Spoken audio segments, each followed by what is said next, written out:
Hi guys, எல்லாருக்கும் வணக்கம். கொக்கோ வர வர சரியாகவே பால் கொடுக்க மாட்டேங்குது. அது என்ன ரீசன்னு தெரில. அப்புறம் கொக்கோவை கூட்டு போய் நானே பல செக்அப்லாம் பண்ணி பார்த்தேன். வயிற்றுல சின்ன சின்ன கீரெல்லாம் இருக்கு. எல்லாம் நம்ம குட்டி கொஞ்சம்ஸ் பார்த்த வேலை தான் இது. நெக்ஸ்ட் எல்லாத்தையும் படிச்சு ஒட்டை கட் பண்ணி விட்டுட்டேன். நான் நெயில் கட் பண்றது கூட தெரியாம ஆழ்ந்த தூக்கத்துல இருக்கான் இந்த குட்டி பையன். அப்புறம் நெக்ஸ்ட் டே மார்னிங் குட்டிஸ்ல இருந்து கொஞ்சிட்டு இருந்தேன் டிவார்மிங் பண்றதுக்காக. அதை பார்த்துட்டு கொக்கோ கொஞ்சம் ஸ்டார்ட் பண்ணிடுச்சு. கொஞ்சி முடிச்சதும் குட்டீஸ்க்கு எல்லாமே டிவார்மிங் பண்ணி முடிச்சிட்டேன்.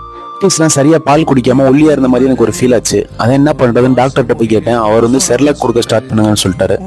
ஸோ பெப்ஸ்டார்ட்ல இருந்து நான் ஒரு செர்லாக் வாங்கினேன். அதோட பிரைஸ் 375. நெக்ஸ்ட் ஓபன் பண்ணேன். உள்ள ஒரு அளவு ஸ்பூன் கொடுத்துருந்தாங்க. நெக்ஸ்ட் கவர் ஓபன் பண்ணி பார்த்தேன். உள்ள பால் பவுடர் மாதிரி இருக்கு. இது செர்லாக்கா இல்ல பால் பவுடரான்னு எனக்கு தெரியல. நான் மெடிக்கலுக்கு கால் பண்ணி கேட்டேன். அவங்க செர்லாக்குன்னு தான் சொன்னாங்க. ஃபர்ஸ்ட் ஒரு ஸ்பூன் கொடுத்து ட்ரை பண்ண சொன்னாங்க. செட் ஆச்சுன்னா நெக்ஸ்ட் கண்டினியூ பண்ண சொன்னாங்க. அப்படியே நெக்ஸ்ட் இந்த செர்லாக்கெல்லாம் மிக்ஸ் பண்ண தேவையான பொருளை எடுத்து வச்சிட்டேன்.